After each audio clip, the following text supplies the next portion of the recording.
Bien, muchachos, el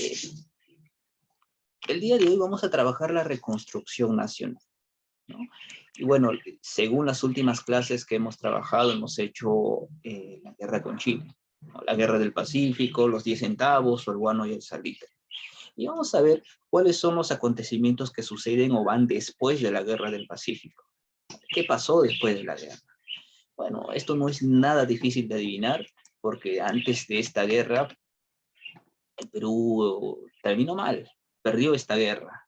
Y ya hemos visto que la guerra terminó con la firma de este tratado, ¿verdad? El Tratado de Ancón. ¿Recuerda usted la última etapa de la guerra con Chile en la campaña de la Breña, ¿no? Liderada por Andrés Sabino Cáceres? A pesar de haber tenido victorias iniciales en San Pablo, Sangrar, Pucará 1, Pucará 2, Marcavalle, Concepción, a pesar de haber tenido esas victorias, sería derrotado en la batalla de Huamachuco, la última batalla de la Guerra del Pacífico, a raíz de la traición de Miguel Iglesias, quien dio el grito de Montán, un manifiesto que dio desde la hacienda de Cajamarca, donde se rendía y quería firmar la paz. Automáticamente los chilenos pusieron su atención en él y lo nombraron presidente regenerador del Perú. Así Miguel Iglesias le dijo a los chilenos sobre los planes de Cáceres, dónde se ubicaba, cómo podían derrotarlo. Y por esa razón en Huamachuco Cáceres sería derrotado. Y bueno, posterior a ello, Iglesias, quien fue reconocido como presidente por parte de los chilenos, se llevó a cabo la firma del Tratado de Ancón, documento que pone fin a la guerra con Chile,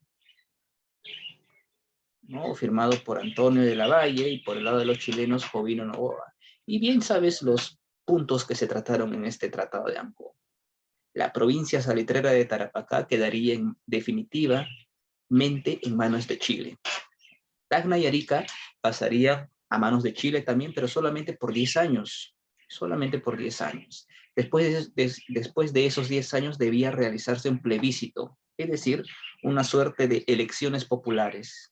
Una suerte de elecciones donde el pueblo de Tacna y el pueblo de Arica elige decidir a qué país quiere irse, si quiere seguir perteneciendo a Chile o quiere regresar al Perú.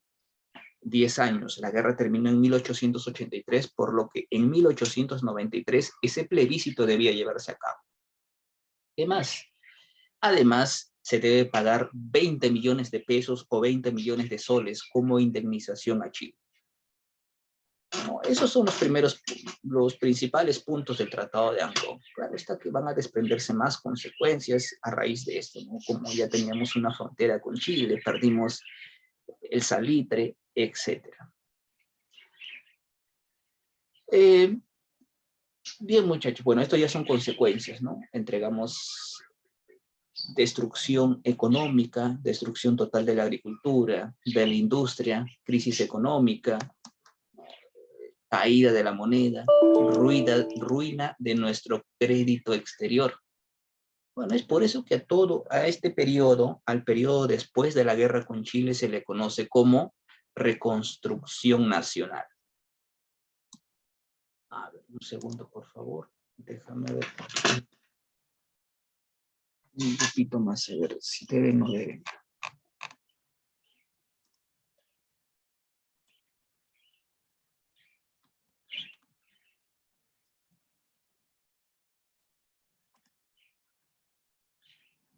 Una que debe.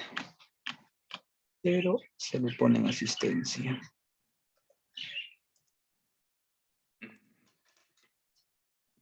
Bien. Entonces, muchachos, así tenemos la reconstrucción nacional. El Perú después de la Guerra del Pacífico. Si bien el Perú está con problemas, ¿no? Económicamente está mal, socialmente está bajoneado, políticamente inestabilidad. No hay quien, pues, salve al Perú al parecer. Y no solamente eso, muchachos.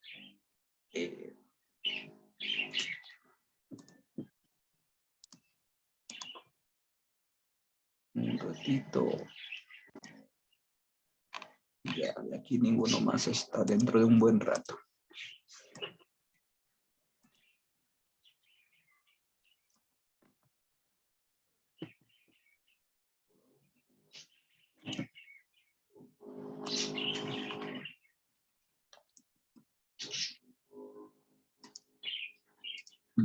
Bien, estaba comentándoles acerca entonces de, bueno, la situación del Perú, ¿no? Que no fue muy difícil de adivinar, pero hay un principal problema.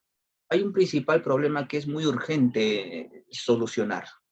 Ese es el problema de la deuda externa. Ese es el principal problema que el Perú tiene y está atravesando el día de hoy. Bueno, en ese entonces, después de la guerra, ¿no? Ya que ni bien terminó la guerra, los acreedores del Perú aparecieron, ¿no? Para cobrar la deuda que tenían. Bueno, como bien sabes, pues igual el día de hoy pasa, ¿no? Instituciones financieras, bancos, a pesar que tú estés en las peores condiciones, estés sin trabajo, algún familiar esté enfermo o haya fallecido, no te perdonan nada, a ellos no les interesa nada. Cumplen con las fechas, cumplen con los pagos, sino la deuda crece, la deuda sigue creciendo. Bueno, eso le pasaba al Perú también en aquel momento. Bueno, pero vamos a hablar acerca de la reconstrucción nacional, periodo en el cual pues el Perú va a buscar revertir todo ese mal momento que está atravesando. ¿Lo va a hacer? Claro que sí. El Perú es un país, digamos, grande y vasto con sus recursos. En ese periodo teníamos guano, salitre, pero tú sabes que no es lo único que el Perú ha tenido, ya que en este periodo se van a encontrar muchos más recursos. Por eso hablamos de la reconstrucción nacional, ¿no? Por ejemplo, encontramos lo que se conoce como petróleo, ahí en la costa norte del Perú. En la costa norte del Perú se encontró petróleo. Se halló yacimientos de petróleo en la zona de Piura, específicamente en la zona de La Brea y Paniñas. Y ahí vendrían, pues, petróleo, recurso muy codiciado hasta el día de hoy, por lo que empresas extranjeras, principalmente empresas inglesas, la London and Pacific Petroleum Company, vendría a explotar estos yacimientos petroleros. En Pasco, se encontró cobre. Sabes que hasta el día de hoy el Perú es el principal productor de cobre, ¿no? O uno de sus principales recursos de mayor exportación es el cobre. Ahí también llegó una compañía inglesa, una compañía minera inglesa, ¿no? La Cerro de Pasco Mining Company, a explotar esta zona, ¿no? Entonces, en el norte, en la costa norte, tenías petróleo. La Sierra Central, en Pasco, tenías la extracción del cobre. No solamente eso, sino que también allá en la zona de la selva, se encontró caucho. Ustedes saben que el caucho es, bueno, es una planta, de una planta a la cual se puede extraer el caucho, ¿no? Y tú sabes que el caucho sirve para la elaboración de las llantas, los neumáticos de los automóviles. Y en ese periodo recuerda que están en plena segunda revolución industrial. Automóviles en gran producción y a gran escala se producían. Y como parte de los automóviles, los neumáticos es un punto muy importante. Y aquí había caucho, ¿no? Justamente para ello se dio, por ejemplo, la fiebre del caucho. La fiebre del caucho, no sé si por acá tengo todo eso que te estoy contando. Lo que no. Pero bueno, entonces tenía por ahí, te dije, el petróleo en la costa norte, cobre en la Sierra Central, caucho en la selva. Uno de los principales o más importantes empresarios caucheros, Carlos Fermín Fitzcarral, enriqueció en aquel entonces a más no poder con el caucho. Importantes enclaves, ¿no? Enclaves británicos, poblaciones que vivían alrededor justamente de las compañías mineras, petroleras y de la zona donde se explotaba el caucho. Todos estos que te he mencionado, también allá en la Sierra Sur, el trabajo en las haciendas, en el trabajo, en el campus, creció principalmente con la exportación de la lana, ¿no? La ganadería de los camélidos, del cual se extrae la lana principalmente para ser procesada. Todos estos recursos se encontró y sirvieron para poder ayudar al país, al Perú, a reconstruirse, ¿no? Y te he contado sobre el petróleo en la costa norte. a propósito te cuento esto porque creo que hay una pregunta sobre ello. Te pedí una pregunta en la tarea, en la cual te pedí dibujar el mapa del Perú y en ellos ubicar dónde se ubicaron los principales productos o recursos encontrados en la reconstrucción nacional. Ahí tienes en la costa norte, por la zona de Piura, la extracción del petróleo, ¿no? Tienes, decía, en la zona de la Sierra Central, en la zona de Pasco, la extracción del cobre, caucho, en la selva norte, ¿no? En la selva norte. Tienes en la Sierra Sur, ganadería de camélidos, lana se extrae. Y no solamente eso, bueno, todos estos recursos que te he mencionado, estos 4 recursos, fue aprovechada por empresas extranjeras, ¿no? La inversión extranjera llegó y aprovecharon pues ellos, ¿no? Todos ellos, principalmente el cobre, el petróleo, la minería principalmente. Bueno, fueron los únicos recursos, también nos abocamos a la agroexportación, ¿no? Agricultura de exportación, extrayéndose productos principalmente como hay en la costa norte el azúcar, también en la costa sur el arroz. Y aquí sí los peruanos, las familias más adineradas del Perú tenían sus grandes propiedades de haciendas, ¿no? Haciendas azucareras principalmente, ¿no? Y ellos serían quienes se enriquecerían producto de la agroexportación, principalmente con azúcar, allá en la costa norte. Y ellos serían quienes en un futuro serían llamados la oligarquía peruana, ¿no? La aristocracia peruana. Y ellos también ingresarían a gobernar y en un futuro serían considerados como una república aristocrática. No, eso viene después. Pero estos recursos se encontraron durante la reconstrucción nacional. En la república aristocrática, estos productos que he mencionado crecieron a gran escala, se aprovecharon, es decir, ya dio sus frutos en este periodo. Se dio un boom en ese entonces, ¿no? Se dio un boom. Pero en estos primeros periodos, después de la guerra con Chile, apenas se encontraron. Apenas se va a iniciar su explotación. Y tú sabes que para que haya producción, frutos, lleva un tiempo, inmediatamente no, ¿no? Bien. Pensé que iba a preguntar. Si tiene preguntas, hágala, muchachos, con libertad. Bueno, entonces, esos son los recursos encontrados a raíz de la reconstrucción nacional. Y como usted ha visto, la reconstrucción nacional aquí abarca no solamente el segundo militarismo, nosotros solamente vamos a ver el segundo militarismo, también abarca el gobierno de Piérola.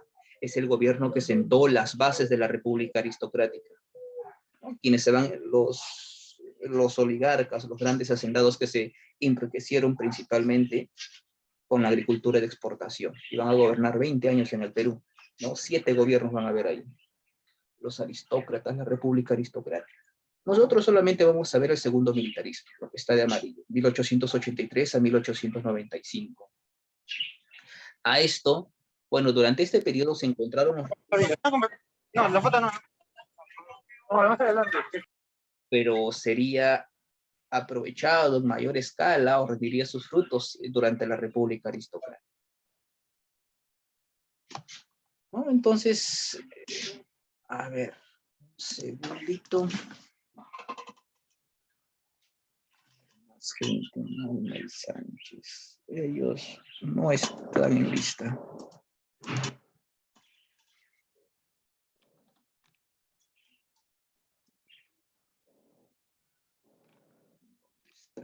Aquí estás. Muy bien. Ahora sí, entrando ya al segundo militarismo, ¿no? La reconstrucción nacional abarca toda esa etapa, como ves ahí en esa línea de tiempo, del 83 al 919. Nosotros solamente vamos una etapa, ¿no? La etapa inicial de la reconstrucción nacional, cuando se encontraron los recursos que he mencionado hace un momento. En este caso vamos a ver el segundo militarismo. A esto también se le conoce como el militarismo de la derrota, ya que los que van a entrar a gobernar acá van a ser aquellos que pelearon, aquellos militares que pelearon y participaron en la guerra con Chile, ¿no? Se me fue el nombre de la historia, Basadre los llama así, ¿no? El militarismo de la derrota. Y bien, los militares llegan al poder ya que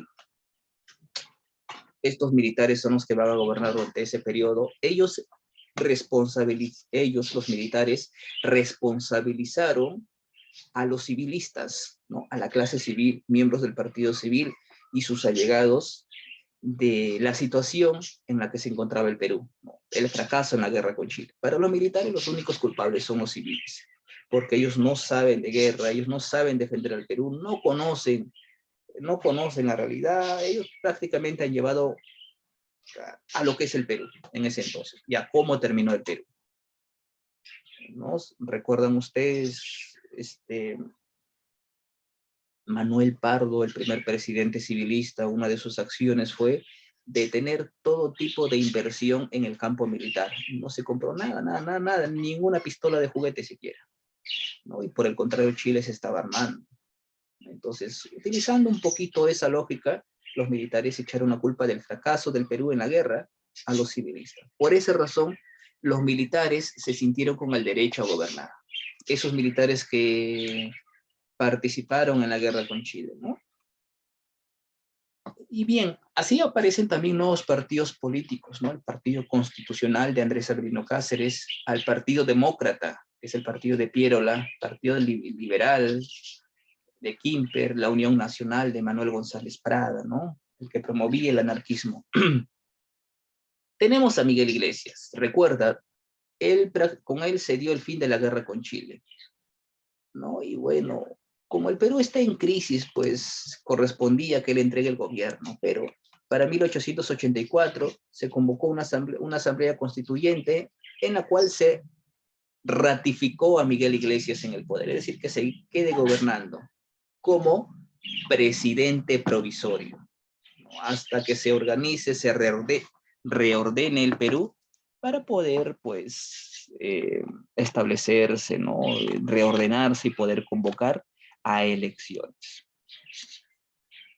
Muy bien, entonces tienes ahí a Miguel Iglesias. Gobernó de 1884 a 1885, un año nada más. Lo que se hizo durante este gobierno simplemente es reabrir las instituciones, ¿no? Recuerdo que la guerra con Chile nos dejó en caos. Todas las instituciones estaban cerradas, bancos cerrados, casas de estudios cerrados. Entonces, las obras que se hicieron fue reabrir estas instituciones públicas, ¿no?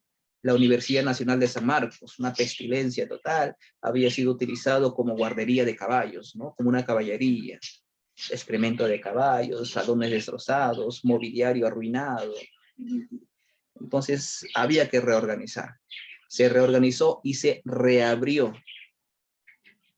Y se admitió, ¿no? A todos los estudiantes, aquellos que habían participado en la guerra con Chile, o aquellos que continuaron sus estudios en la guerra con Chile, ¿no? Te cuento que en ese entonces los estudios no cesaron, a pesar que la universidad había sido tomada.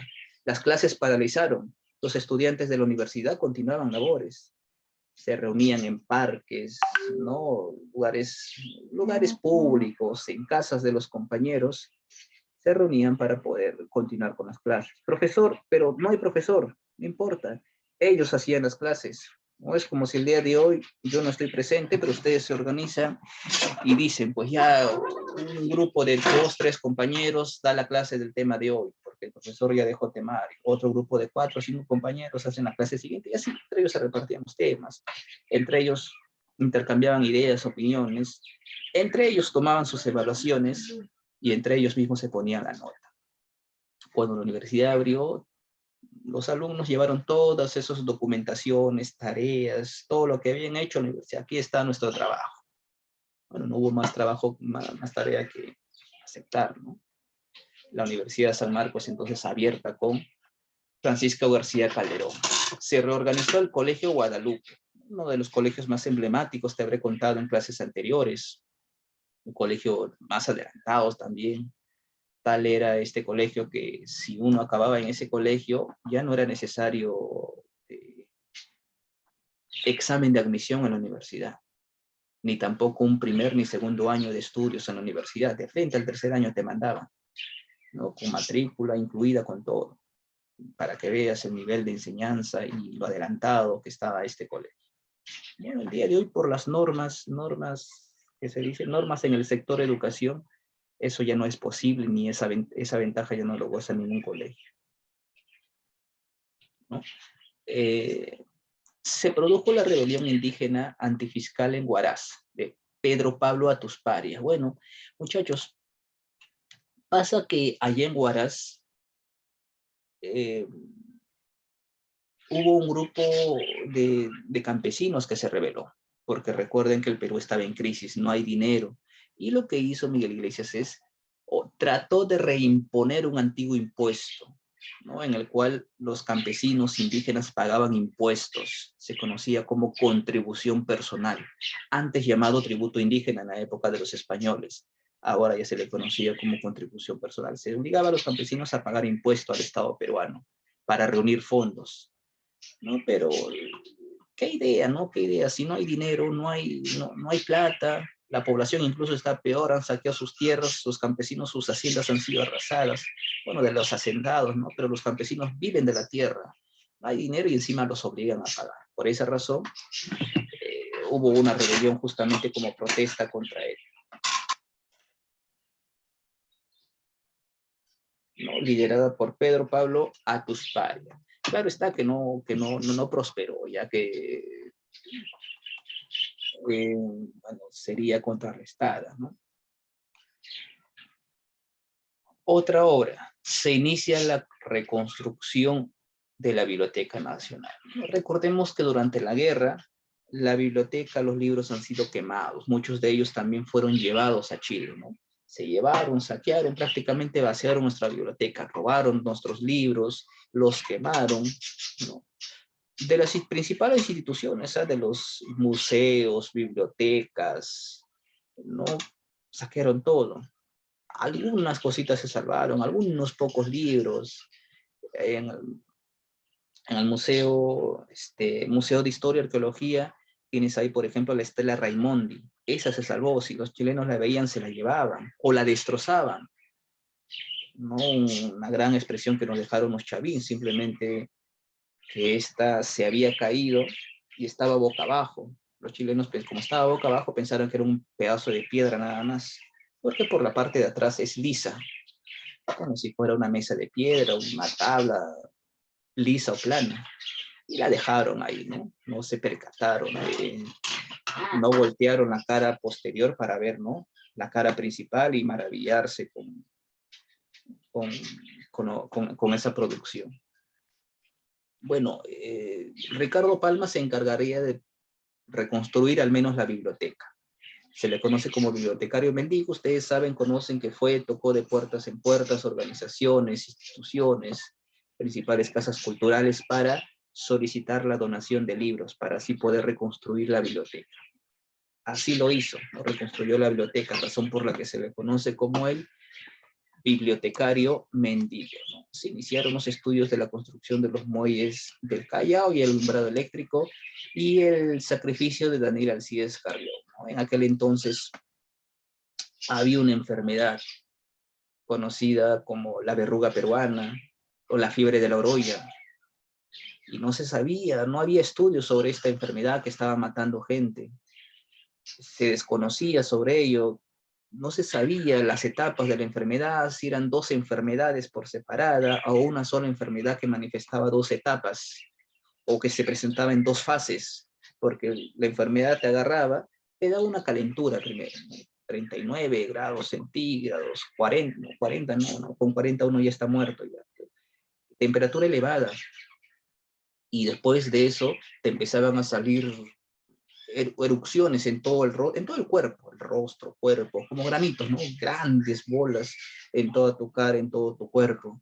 Y después de ello, eso que te había salido, esas erupciones que estaban en tu cara, en tu cuerpo, se caía. Era como si se te despedazara la piel. Y era muy doloroso cómo moría la gente así. Entonces, Daniel Alcides Carrión, un joven estudiante de medicina, natural de Pasco, se sacrificó, ¿no? Decidió estudiar esta enfermedad, fue al hospital 2 de Mayo, donde un joven adolescente de 15, 16 años sufría de esta enfermedad, le extrajo la enfermedad y se la inoculó él mismo. Y él mismo sintió los efectos de la enfermedad, ¿no? Y sentía estos efectos, ¿no? Paso a paso iba describiendo y detallando, ¿no? Describiendo la enfermedad, cómo se manifestaba, los efectos, cuántos días, cómo evolucionaba la enfermedad conforme pasaba el tiempo. No, claro está que él no descubrió la cura, pero dejó adelantos escritos, describió detalladamente la enfermedad para que pudiera hacerse una investigación en el futuro y encontrar la cura. Por esa razón es conocido este señor como el mártir de la medicina peruana. Y tú lo tienes ahí en pantalla, a este mártir. Creo que esto lo está tapando. Y tienes a un Daniel Alcides Carrión, en aquel entonces este joven que representaba la escuela de médicos. Y lo ves ahí, parece blanquiñosito, ¿verdad? Él es de Pasco, sus orígenes son andinos. Se dice que esta imagen de Daniel Alcides Carrión ha sido pasada por Photoshop.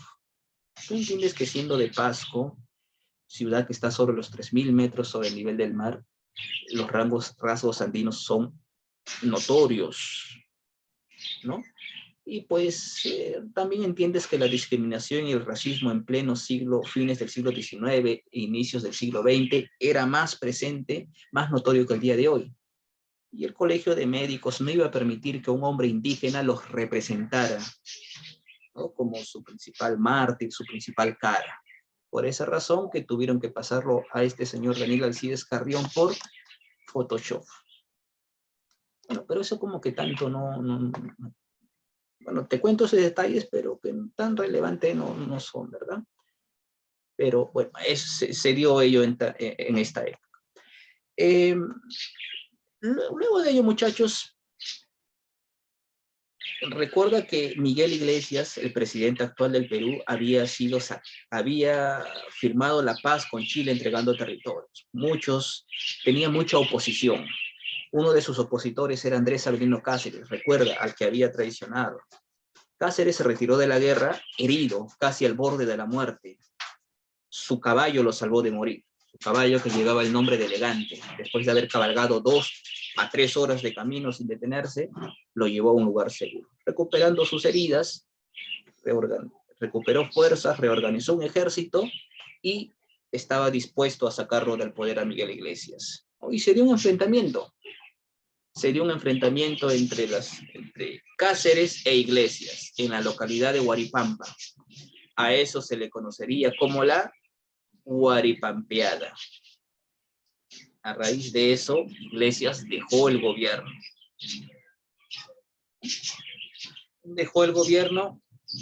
Convocándose a elecciones y saliendo vencedor Andrés Avelino Cáceres. Primer gobierno de Andrés Avelino Cáceres. Muchachos, el Perú tiene problemas en este entonces y hasta ahorita no he tocado nada sobre ese problema. No te he comentado, no le he dado importancia a ese problema, ya que lo que urgía era abrir las instituciones públicas, las principales, ¿no? Y ya se hizo. Profesor, ¿y cuál es ese problema? Recuerde, ¿no? La deuda externa.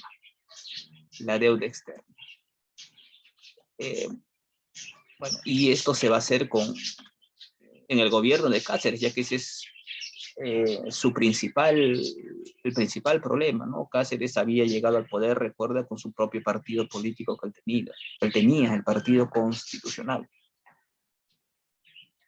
Para solucionar el problema que tenía el Perú en aquel entonces, me voy de frente a eso. ¿Dónde estás? Ahí está. Perú tenía una deuda. No tenía cómo pagar esa deuda. Entonces se acerca un señor, un inglés. Él se llamaba Miguel Grace, dueño de la casa Grace. En aquel entonces, pues, no había empresas ni transnacionales, se llamaban casas.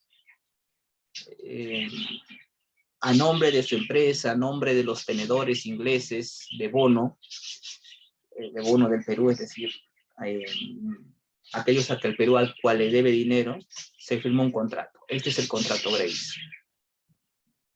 A raíz de este contrato, el Perú ya no tiene deudas, Grace paga la deuda. Deuda externa pagada, ¿no? Eso es lo que se le ofrece al Perú. Solucionar su problema inmediato.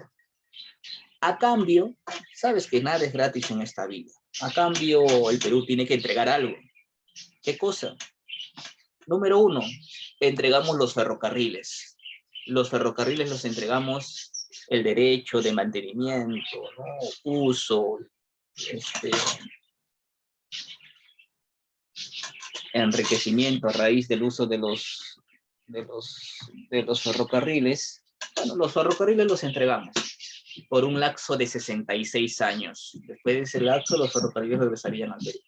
Pero no se dio, pues, porque se ampliaría más adelante en futuros gobiernos, con la guía se ampliaría el uso de los ferrocarriles, el contrato de ferrocarriles de manera indefinida. ¿No? ¿Qué más? Entregamos ferrocarriles por 66 años. ¿Qué más? Teníamos que entregarle 3 millones de toneladas de guano. Profesor, si no había guano, lo que nos han quitado es salitre. Teníamos guano, bueno, muy poco, pero no era tan valorado como el salitre. ¿Qué más, profesor? Le entregamos, dimos libre navegación por el lago Titicaca. Por el lago Titicaca, las embarcaciones inglesas tienen libertad para navegar y operar en estas aguas de manera libre. ¿No? ¿Qué más? Además, también el Perú debía entregar territorio, parte de la selva. ¿No? Y por último, pagar anualidades, ¿no? 33 anualidades de 80.000 libras esterlinas. Por 33 años, cada año debía pagar 80.000 libras esterlinas. Y bueno, con eso pues el Perú tiene la oportunidad de poder reorganizarse.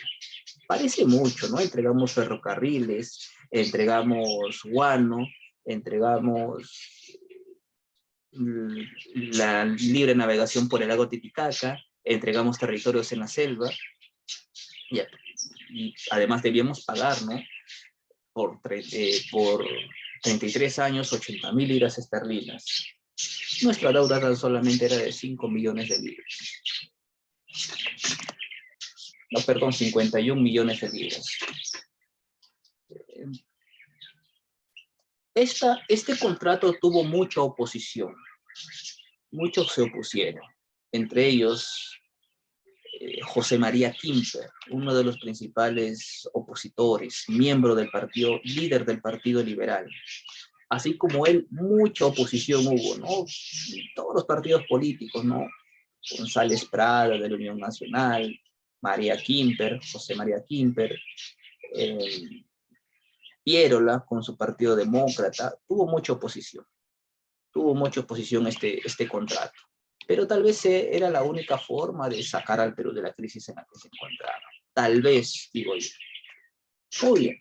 Otras obras. Por ejemplo, se creó el Banco Italiano, o se fundó el Banco Italiano. A este banco el día de hoy tú lo conoces como BCP, Banco de Crédito. ¿Qué más?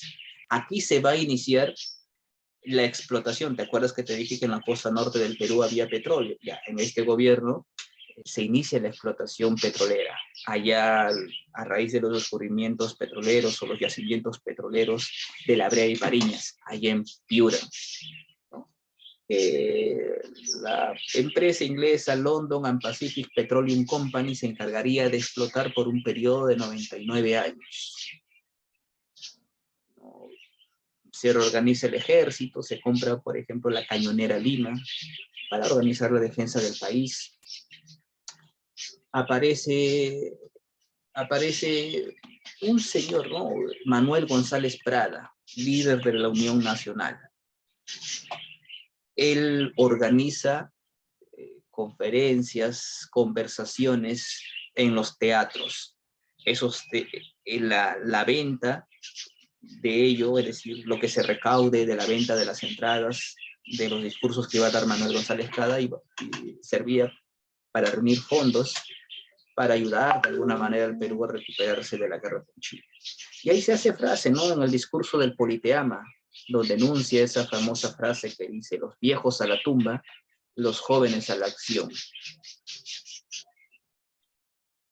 Ok, no hay problema, problemas médicos, sí, no se preocupe, no se preocupe.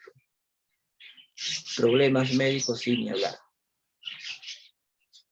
Bueno, si el problema persiste, si le va a demorar, me avisa, ¿no? En cuanto a la tarea. Y si no, pues espero su tarea temprano. Ok, me va avisando en el plazo del día. Bien, muchachos, ¿no? Otras obras, ¿no? Repatriación de los héroes de guerra, Grau y Ugarte, cuyo entierro serían en el cementerio presbítero Matías Maestro. Bueno, más que los cuerpos se van a repatriar sus pertenencias, ya que Grau recuerda que su cuerpo voló en pedazos. Ugarte se lanzó del Morro de Arica y su cuerpo no se halló, no se encontró. Hay quienes dicen que en realidad nunca se tiró, ¿no? Ni nunca hubo un Ugarte. Bueno, sí hubo, pero ajeno a la guerra.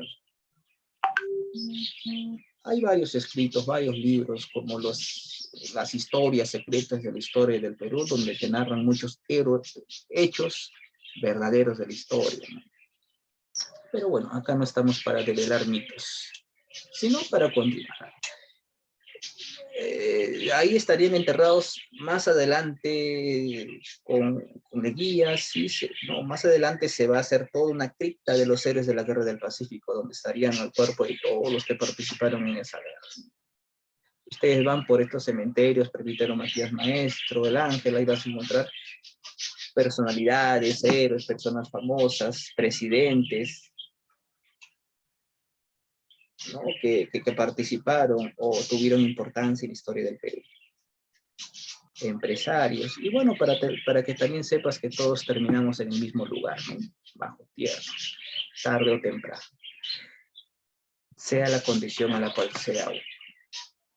Se inauguró el alumbrado eléctrico y el servicio telefónico de Lima, ¿no? Impuestos al papel, al tabaco, al alcohol, ya que estos son productos, no son productos de primera necesidad, ¿no? Se elevó el precio, ¿no? De cigarros, alcohol, cerveza, tragos, etc.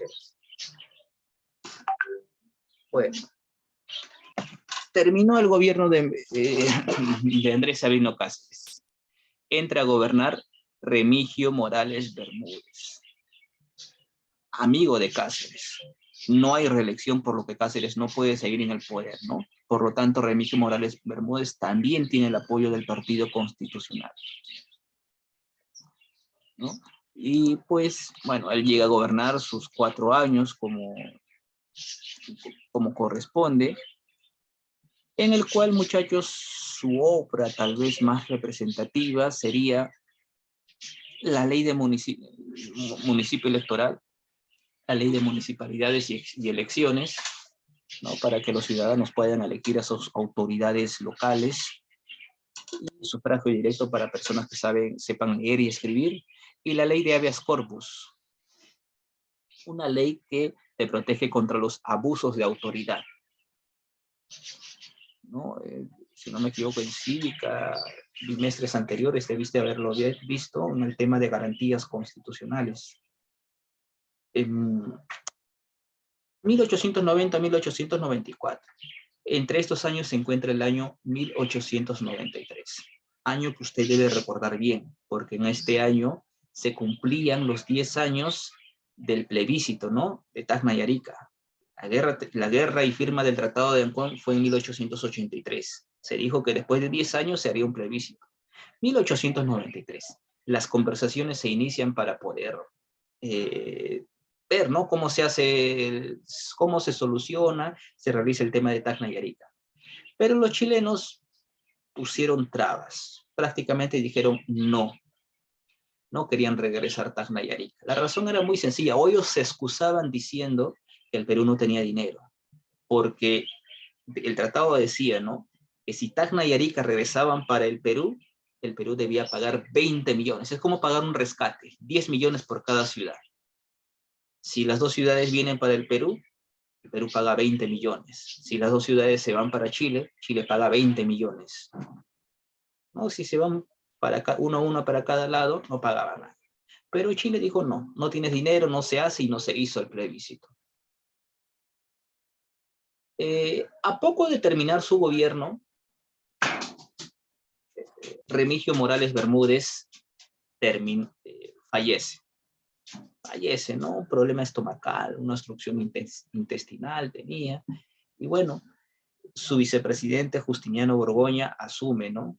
Asume la presidencia y convoca elecciones.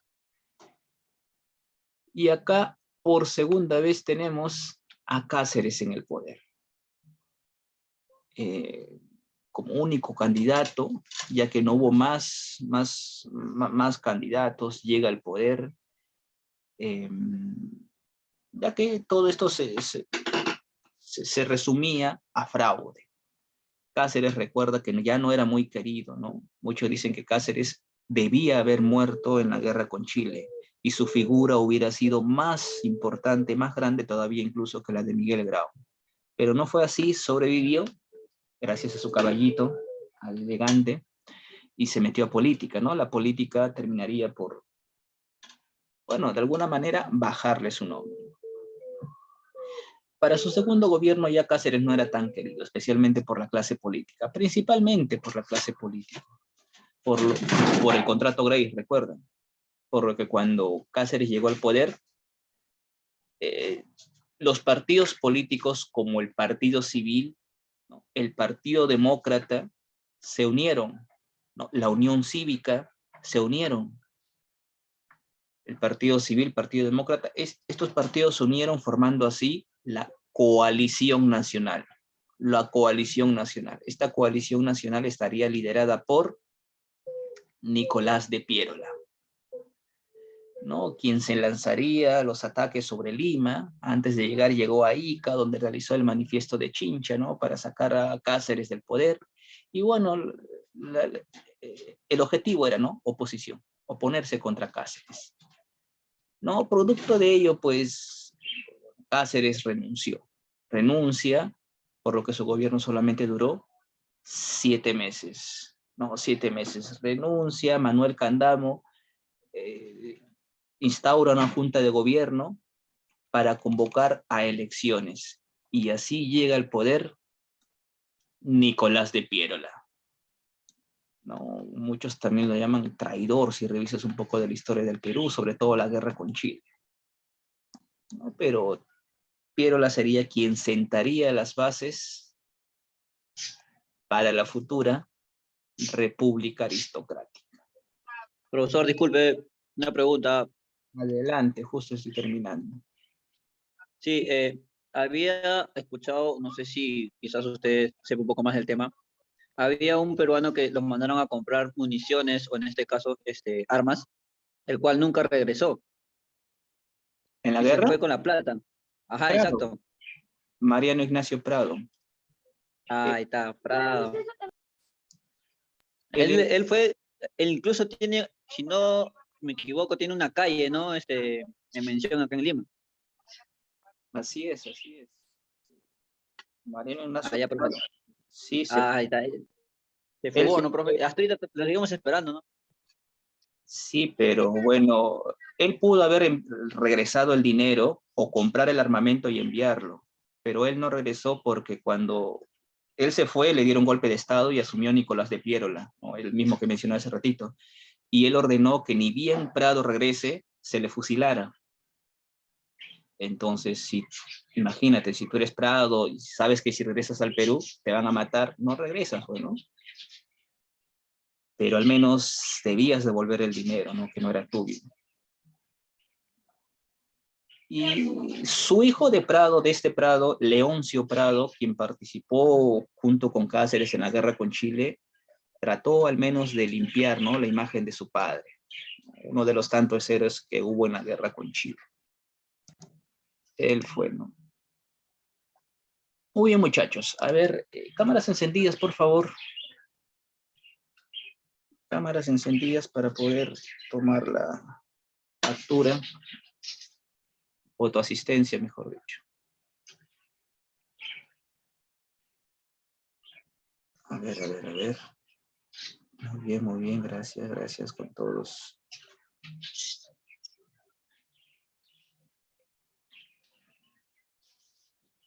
Bien, a ver, todavía no apague, falta la segunda página.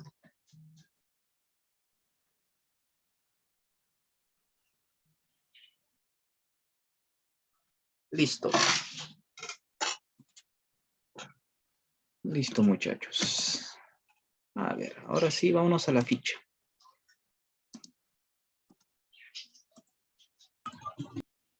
Me estaba olvidando, la intervención, no logré tomar nota de quién fue la pregunta. Toda pregunta, toda intervención o comentario se toma en cuenta, muchachos.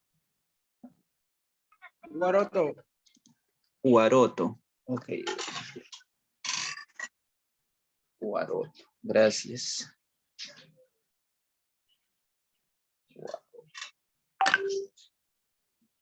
Bien.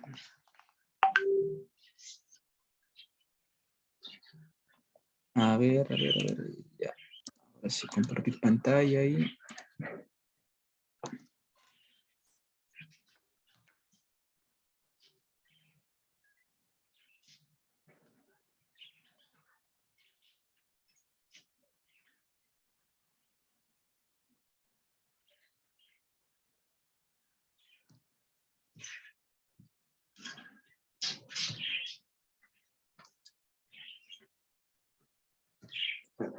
Un ratito. A ver, ahora voy a compartir la pantalla de la ficha. Ah, ya está, ya debe estar, ¿no? Pensé que no estaba compartiendo.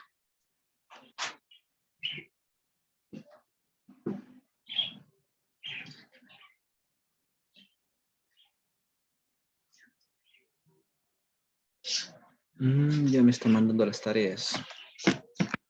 Ya, muchachos, vámonos a la resolución. Ahí está la ficha, la aplicación. Dice ahí pregunta número 1. Principal objetivo del contrato Grace, firmado después de la guerra contra Chile. ¿Qué marcarías en la número 1?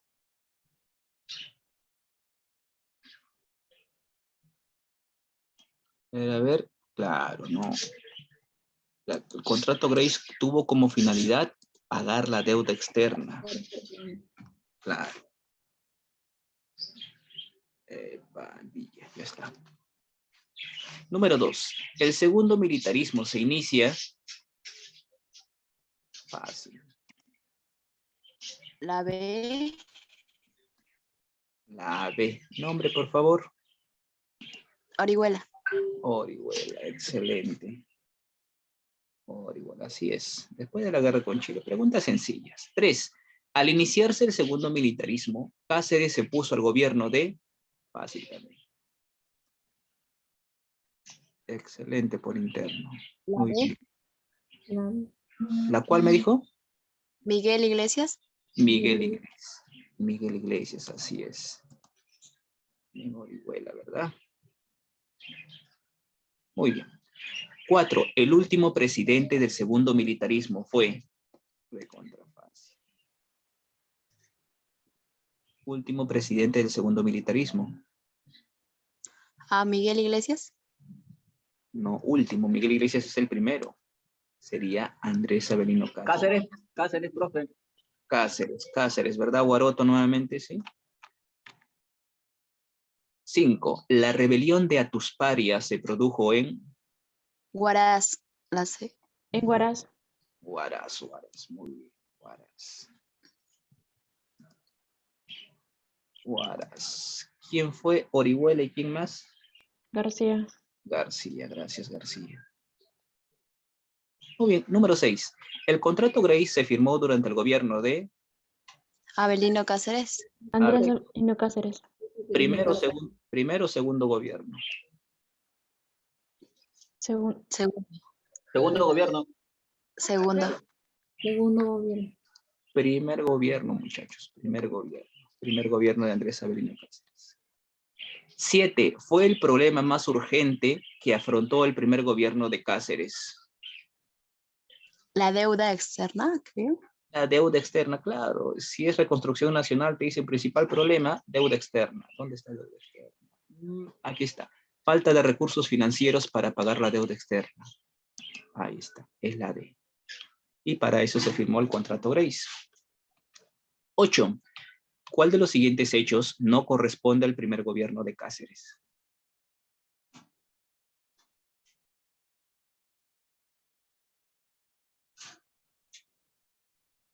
¿Cuál no corresponde? El contrato Grace ni hablar, eso sí es. Banco Italiano, hoy BCP, eso sí La es. C. La C. Promulgó la ley de habeas corpus. Ley que procede contra los excesos de autoridad que eso se hizo en el gobierno de Remigio Morales Bermúdez. 9. Fue la causa del golpe de Estado de 1895.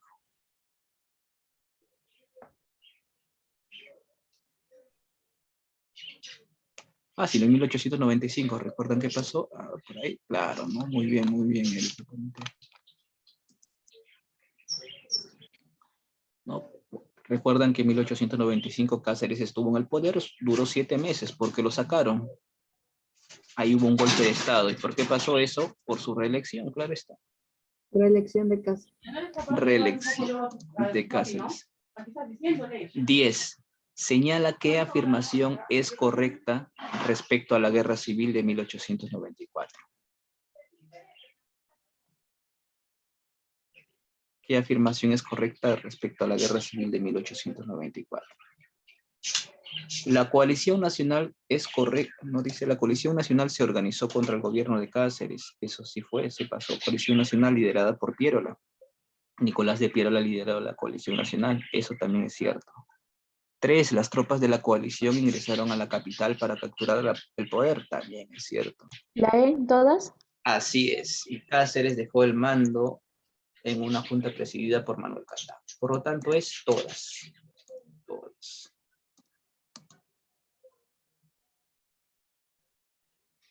Sí, no te preocupes, ¿no? Yo tomo en cuenta las intervenciones que hay tanto de manera oral y también escritas. No hay problema. Está bien, gracias por revisarme. Muy, muchachos, la evaluación queda para ustedes. Lo negativo y positivo del contrato Grace, importancia del habeas corpus. ¿Por qué llaman bibliotecario mendigo a Ricardo Palma? Preguntas sencillas. Objetivo de la coalición nacional. En la tarea, primera pregunta, analizar la imagen. Hay preguntas sobre la imagen. La número 2, una lectura, también es sencillo. Y 3, en el mapa del Perú señale las riquezas encontradas durante la reconstrucción nacional. Yo te explicaba al inicio de la clase, ¿no? El petróleo en la costa norte, cobre, Sierra Central, Pasco, lana en la Sierra Sur, azúcar en la costa norte también, arroz en la costa sur, caucho en la selva norte, al mapita del Perú y ubicas ahí las riquezas de esta época. Bueno, muchachos, ahí nos vamos a quedar entonces. ¿Listo? Envíen sus actividades temprano, cualquier inconveniente que tengan me lo hacen saber. Que tengan un buen día. Nos estamos reencontrando el día de mañana. Hasta luego. Cuídense, por favor. Nos vemos.